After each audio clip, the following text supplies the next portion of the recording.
For migrants trying to make the perilous journey from Africa to Europe across the Mediterranean, there is one possession more precious than any other.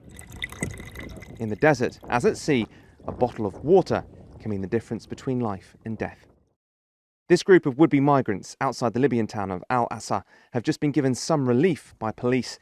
Tafwal Omar has travelled, while pregnant, all the way from Sudan, thousands of kilometres away. I was in Tunisia with my husband trying to get to Italy, but the traffic has beat us before taking us to the border with Libya 2 days ago, where they beat us again and left us. We walked, but didn't know where we were going until the police found us and gave us water. While some are failing to make the journey, many are succeeding. TRT World witnessed hundreds arriving on the Italian island of Lampedusa on Tuesday. Corralled at the harbour front, large numbers were forced to stand outside for hours.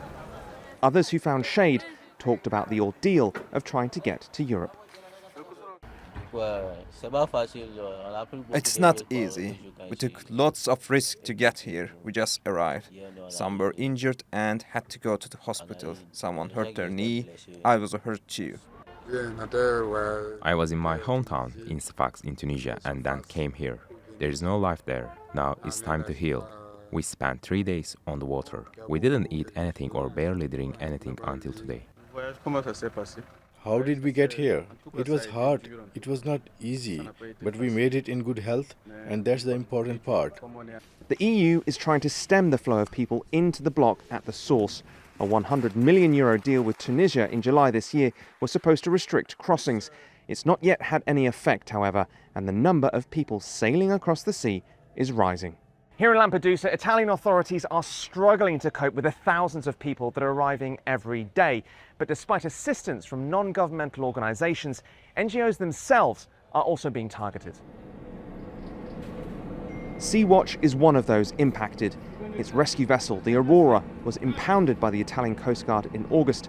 That was over accusations it was dealing with multiple migrant boats and not one at a time, as prescribed by a new Italian law passed in February. Sea-Watch is also among those alleging that Italy and the European Union are complicit in human rights abuses committed by the Libyan Coast Guard. Every time we take off from Lampedusa with our aircraft, we reach the Libyan search and rescue area. What we are prepared to see is continuous illegal pushbacks operated by the so-called Libyan Coast Guard using patrol boats that were donated by Italy.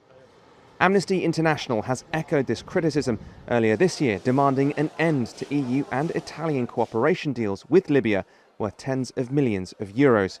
European countries might want to stop people trying to cross illegally, but for those willing to risk their lives, deterrence may prove to be impossible. Joel Flynn, TRT World, on the Italian island of Lampedusa.